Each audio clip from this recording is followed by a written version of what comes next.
कि विकास कुछ नहीं होता है और शिक्षा के मंदिर, स्कूल और हॉस्पिटल बनाने की कोई आवश्यकता नहीं है, रेल का विस्तार करने की कोई आवश्यकता नहीं है। सिर्फ जो है हिंदू धर्म की बात कीजिए, मुस्लिम धर्म की बात कीजिए, मंदिर मस्जिद की बात कीजिए, तत्काल चुनाव जीत के फटाफट सत्ता में आइए। नमस्कार दोस्तों, कैसे हैं आप लोग। उम्मीद है आप सभी अच्छे होंगे। क्या योगी आदित्यनाथ भारतीय जनता पार्टी से बगावत कर रहे हैं? क्या मोदी शाह की खिलाफत कर रहे हैं? क्योंकि सीधे सीधे योगी आदित्यनाथ कह रहे हैं कि दिल्ली की एयर क्वालिटी इंडेक्स यानी कि आबो हवा खराब है, गोरखपुर की बड़ी अच्छी है, लेकिन वो लखनऊ का जिक्र नहीं करते।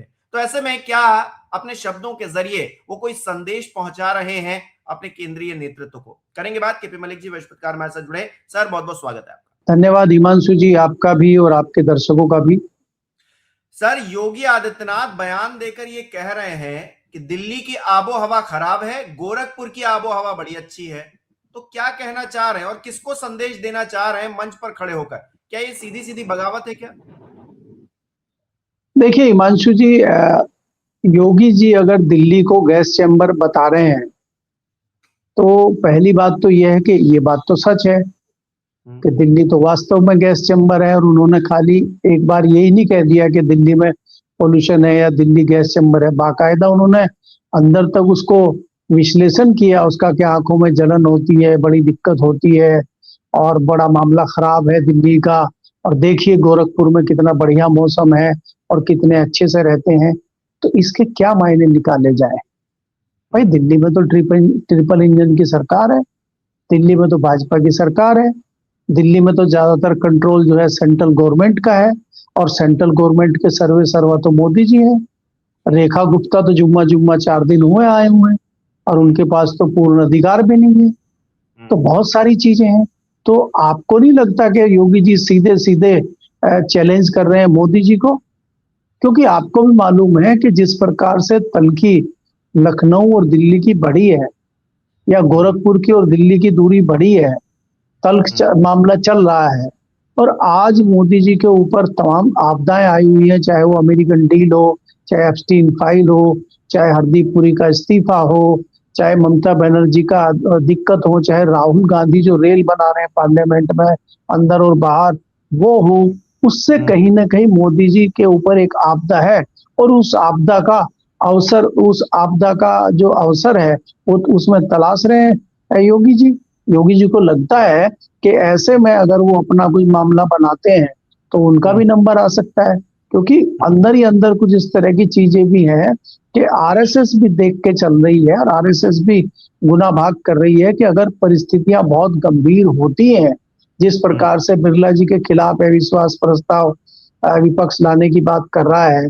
दूसरा क्या है, ममता बनर्जी ने कहा है कल कि भाई वो ज्ञानेश जी के खिलाफ अविश्वास प्रस्ताव ला रही है। तो अगर कोई इस तरह की परिस्थितियां बनती हैं तो ऐसे में सेकंड ऑप्शन क्या होगा? तो सेकंड ऑप्शन योगी जी होंगे। वो अपने आप को बता रहे हैं कि मैं हूं अभी, तो वो जता रहे हैं कि मैं भी हूं और मेरा संदेश भी दिल्ली तक पहुंचे और मैं चर्चाओं में बना रहूं। इसीलिए योगी जी जो है तालाब में कंकड़ फेंक के थोड़ा सा अपनी उपस्थिति दर्ज कराना चाह रहे हैं। मुझे तो ऐसा ही लगता है, क्योंकि अब कोई ना पॉल्यूशन की बात दिल्ली में हो रही है, ना कहीं कोई पॉल्यूशन का मौसम है। अब तो अगर आप देखेंगे, मैं तो खुद दिल्ली में रहता हूं, हम तो थोड़ा राहत का सांस ले रहे हैं कि हल्की हवा चल रही है और पॉल्यूशन अभी भी 200-250 है। तो हमारे लिए तो बहुत अच्छा है ये, जहां हम 900 में, 1000 में, 700 में, मतलब 600 से ऊपर वाले में रहते हैं और आज 200 है, तो हमें तो बड़ा अच्छा दिख रहा है, ब्लू स्काई दिख रहा है और थोड़ी थोड़ी हवा चल रही है और कोई दिक्कत नहीं है। तो ऐसे में अगर सवाल योगी जी उठा रहे हैं तो वो जताता है कि योगी जी की निगाहें कहीं और हैं और निशाना कहीं और है। जी। अच्छा, उनको कंपैरिजन करना ही था तो दिल्ली से लखनऊ का करते।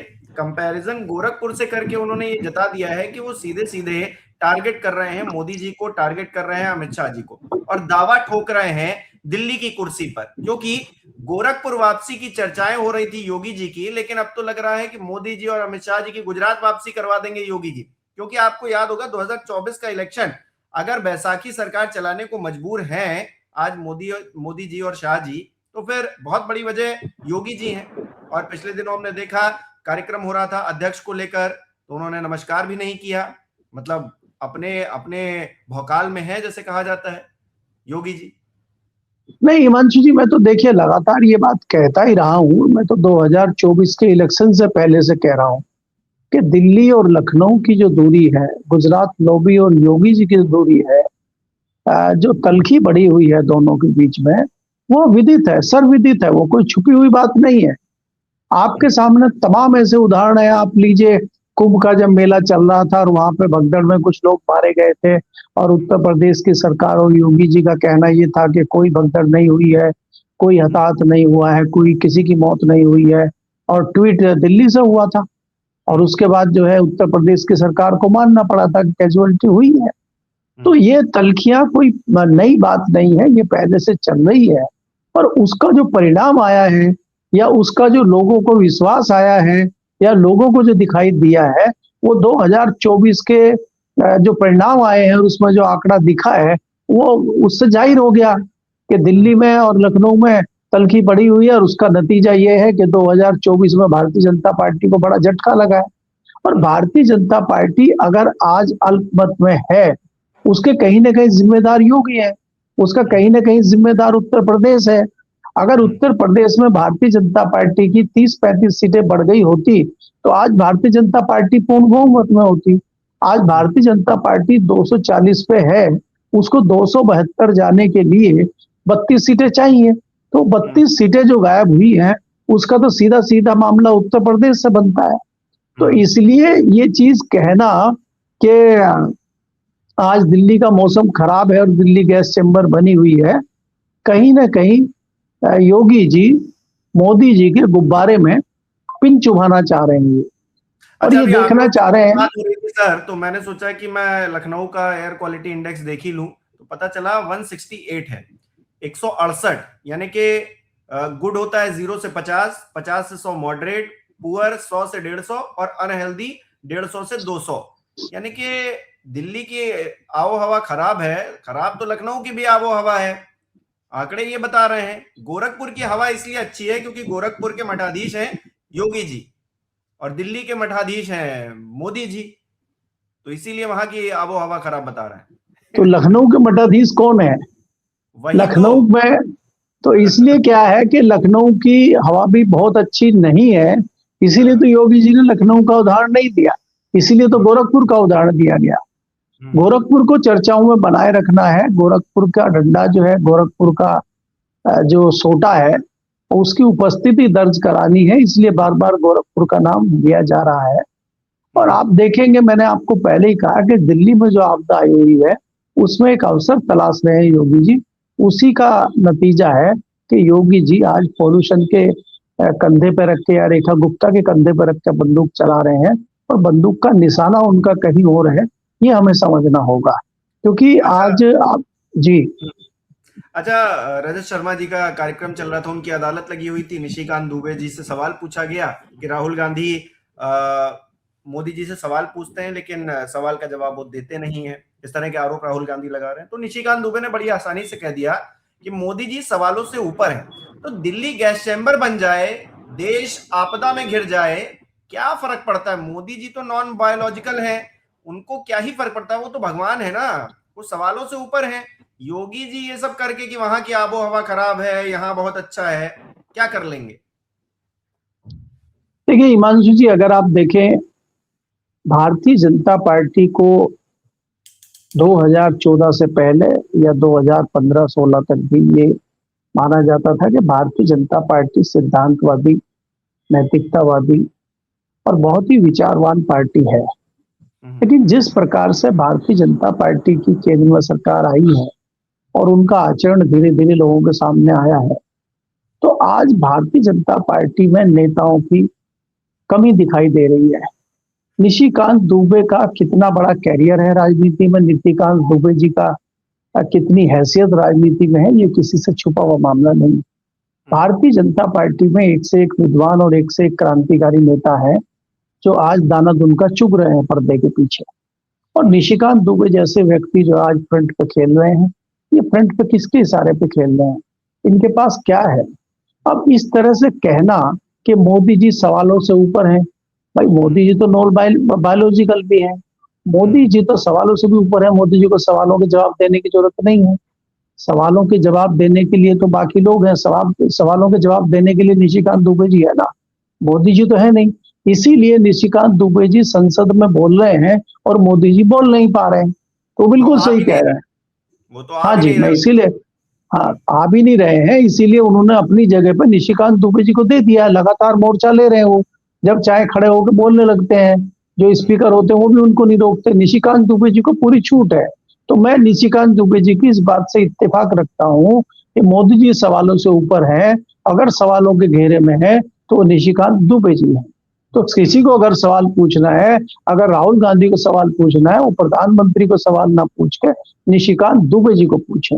निशिकांत दुबे जी अभी चने के झाड़ पे चढ़े हुए हैं और उनको लगता है कि वो राहुल गांधी से भी ऊपर है। वो भूल गए हैं कि राहुल गांधी प्रतिपक्ष के नेता हैं और वो इक्वल हैं प्रधानमंत्री के। तो इसलिए उनका इस तरह की बचकानी बातें करना, इसके कोई मायने नहीं है। आपको देखना होगा कि देश में जो परिस्थिति आज की डेट में है और जिस तरह से सत्ताधारी दल भाजपा घिरी हुई है केंद्र में, उस पे एक रणनीति जो जिस प्रकार से इस पार्लियामेंट के सेशन में इस दौरान राहुल गांधी बना रहे हैं, उसमें भारतीय जनता पार्टी की मुश्किलात लगातार बढ़ती जा रही है। अब भारतीय जनता पार्टी की जो रणनीति चल रही थी, उसी रणनीति को भेदने का काम राहुल गांधी ने किया है और उसी फॉर्मूले पे वो चल रहे हैं। आपने देखा 2 दिन पहले उन्होंने किसानों के प्रतिनिधिमंडल से सीरियस मीटिंग की, डिस्कशन किया, उनकी बातों को समझा और कहा हम किसानों के साथ हैं। जो अमेरिकन डील हो रही है, इसमें कोई दो राय नहीं है कि किसानों के लिए ये डील बहुत खतरनाक है। तो ऐसे में देश का किसान राहुल गांधी के पीछे बिना बुलाए खड़ा हो जाएगा और इस आपदा में अवसर राहुल गांधी को बहुत बड़ा मिल जाएगा। अगर आप आज की बात करें, आज एक बहुत बड़ा प्रतिनिधिमंडल जो पूर्व सैनिक हैं, जो पूर्व सेना में बड़े बड़े अधिकारी रहे हैं, उस प्रतिनिधिमंडल से राहुल गांधी ने दिल्ली में मुलाकात की है और उन्होंने कहा है कि जो सेना का हाल है उस पर विचार विमर्श करने के लिए आगे कैसे मामले को बढ़ाया जाए। तो राहुल गांधी ने मोर्चा दूसरा खोल दिया है। जो भारतीय जनता पार्टी के नेता और निशिकांत दुबे तो उसके आसपास भी नहीं है। तो अगर इस तरह की चर्चाएं दिल्ली में चल रही है तो मोदी जी के पास तो जवाब देने को ही नहीं है। मोदी जवाब तब देंगे जब उनके पास उत्तर होगा। मोदी जी किसी मामले पर बोल कहा रहे हैं? मोदी जी सदन में आ कहा रहे हैं? मोदी जी तो योजनाओं का उद्घाटन कर रहे हैं अभी भी। वो तो रैलियां कर रहे हैं, चुनावी रैली पश्चिम बंगाल में कर रहे हैं और आसाम में कर रहे हैं और गदगद है वो भीड़ को देख के। उनको ये नहीं पता कि ये भीड़ कैसे आई है, क्या आई है। आपके पास लगातार आसाम में जाने का समय है। आसाम में आप जाते हैं, पुल के ऊपर खड़े होकर तस्वीर खिंचवाते हैं, लेकिन मणिपुर जाने का समय आपके पास नहीं है। क्या ये सवाल लोग नहीं पूछेंगे? तो क्या इस सवाल का जवाब देने के लिए प्रधानमंत्री के पास जवाब है? नहीं है। तो वहां पे भी जवाब निशिकांत दुबे जी को देना चाहिए।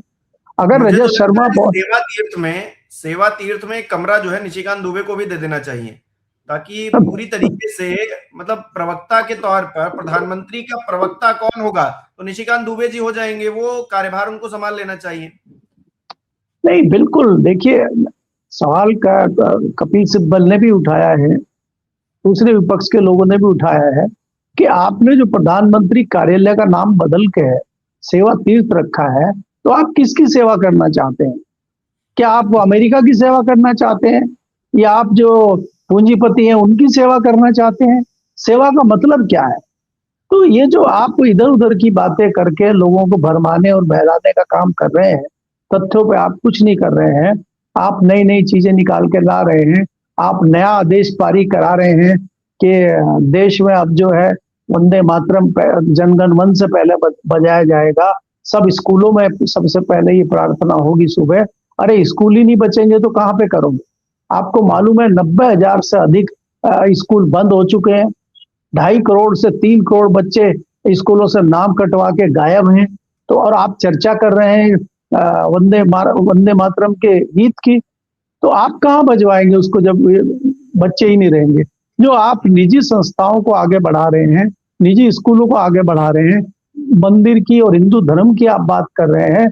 जब बच्चे पढ़े लिखे ही नहीं होंगे, जब शिक्षा के मंदिर ही नहीं होंगे, तो इन पाखंडवाद के मंदिरों में आप क्या करेंगे? क्या इससे आप देश को चलाएंगे? तो इसका जवाब तो प्रधानमंत्री नहीं देंगे। इसका जवाब तो निशिकांत दुबे जी ही दे सकते हैं। इसलिए मैं निशिकांत दुबे जी की बात से सहमत हूं कि प्रधानमंत्री जी सवालों से ऊपर हैं। प्रधानमंत्री जी सवालों से ऊपर हैं, लेकिन क्या मुख्यमंत्री योगी आदित्यनाथ भी सवालों से ऊपर हैं? क्योंकि सनातन को लेकर एक तरफा बात वो कर रहे हैं। वो जब मन आएगा, जिसको मन आएगा उसको कालनेमी बता देंगे। जब मन आएगा तो सदन में ये कह देंगे कि कोई भी व्यक्ति शंकराचार्य नहीं लिख सकता, लेकिन उन्हीं का मठ 2024 को एक ट्वीट करता है, उसमें उनको शंकराचार्य बता देता है। तब योगी जी आदित्यनाथ को नहीं लगता है कि कोई भी व्यक्ति को हम शंकराचार्य क्यों लिख रहे हैं। शंकराचार्य ने अगर कानून तोड़ा तो पुलिस उनके जो बटुक थे, जो छोटे छोटे शिष्य थे, उनकी चोटियां पकड़ पकड़ कर खींचेगी। ये किस देश का कानून कहता है? इन सवालों के जवाब से भी क्या योगी जी ऊपर हो जाते हैं? और सपा अपमान कर रही है तो क्या आप भी अपमान करेंगे? आप तो बहुत बड़े लंबा सनातन के झंडा बरदार बने घूमते हैं।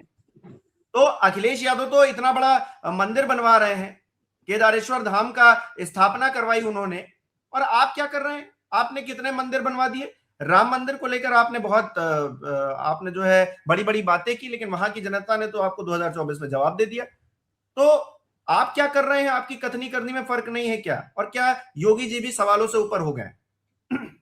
देखिए हिमांशु जी, अगर आप देखें भारतीय जनता पार्टी मान चुकी है, जैसा कि आपने कहा, कि वो झंडा बरदार ही नहीं ठेकेदार भी है हिंदू धर्म के। हिंदू धर्म के, सनातन धर्म के ठेकेदार हैं। और भारतीय जनता पार्टी का एकाधिकार हिंदू धर्म पे, सनातन धर्म पे है। वो ये मान चुकी है, उनको पता है कि ये लोग कहीं जाने वाले नहीं हैं। उसी की रणनीति पे चलते हुए ये आप वंदे मातरम गीत के लिए आदेश लेके आए हैं, ताकि जो वेस्ट बंगाल के हिंदू हैं उनको साधा जाए और उससे मुसलमानों को एक मैसेज दिया जाए, उनको परेशान करने का एक मैसेज दिया जाए, जिससे हिंदू एकजुट हो और मुसलमानों में खलबली मचे। ये रणनीति भारतीय जनता पार्टी करती रही है, लेकिन इस बार इनकी रणनीति चलती हुई नजर नहीं आ रही है। दूसरी बात यह है कि भारतीय जनता पार्टी पिछले 4 दशक से जिन मुद्दों पर राजनीति कर रही है, अब दूसरे दल भी उस ओर आकर्षित होते दिखाई दे रहे हैं। अभी आपने अखिलेश यादव की बात की है, मंदिर की बात की है। अखिलेश यादव को भी जब ये लग गया कि भ्रष्टाचार, विकास और दूसरी लॉ एंड ऑर्डर और दूसरी चीजों पे जाके आप इनसे नहीं जीत सकते, आपको इन्हीं के तरीके से जीतना होगा, तो उन्होंने भी मंदिर बनाने की घोषणा कर दी, उन्होंने भी धर्म की घोषणा कर दी। उसी में अगर आप देखेंगे, ममता बनर्जी ने भी कहा कि हम बहुत बड़ा और एक भव्य मंदिर बनाएंगे कलकत्ता में। तो दूसरी पार्टियों को भी इसके लिए मजबूर होना पड़ा है, और वो भी आज बात स्कूल की, हॉस्पिटल की, सड़कों की, विकास की ना करके वो भी मंदिर, मस्जिद और धार्मिक बातें करने लगे हैं। भारतीय जनता पार्टी को ये श्रेय आपको देना पड़ेगा। भारतीय जनता पार्टी को इसके लिए साधुवाद आपको देना पड़ेगा कि उन्होंने दूसरी पार्टियों को भी ये सिखा दिया है कि विकास कुछ नहीं होता है, और शिक्षा के मंदिर, स्कूल और हॉस्पिटल बनाने की कोई आवश्यकता नहीं है, रेल का विस्तार करने की कोई आवश्यकता नहीं है। सिर्फ जो है हिंदू धर्म की बात कीजिए, मुस्लिम धर्म की बात कीजिए, मंदिर मस्जिद की बात कीजिए, तत्काल चुनाव जीत के फटाफट सत्ता में आइए। सत्ता में आने का जो रास्ता है वो यही रास्ता है। आप जो है विकास की बात करेंगे तो आप सत्ता में नहीं आ सकते। अगर सत्ता में ही आना होता अखिलेश यादव को, तो वो तो दावा करते हैं ना कि उन्होंने हाईवे एक्सप्रेस वे बनवाए, लखनऊ में उन्होंने मेट्रो चलवाई, तो फिर क्यों नहीं जीते वो? तो आप इन विकास के कार्यों से नहीं जीत सकते, ये जाहिर करता है आज का जो सियासी परिप्रेक्ष्य है। तो इसलिए आपको सनातन धर्म को, हिंदू धर्म को, मंदिरों को और मस्जिद को केंद्र में लाना ही होगा, तभी आप सियासत में सफल हो सकते हैं। इस प्रकार की रणनीति आजकल तमाम सियासी दलों में चल रही है, और उसी गुणा भाग के पीछे वो लोग चल रहे हैं। और उसका सबसे बड़ा उदाहरण आप ओवैसी के रूप में देख सकते हैं कि देश के किसी भी कोने में ओवैसी प्रकट हो जाते हैं, और वो मुसलमानों के झंडा बरदार बन जाते हैं, और मुसलमान भी उनके सामने नतमस्तक है।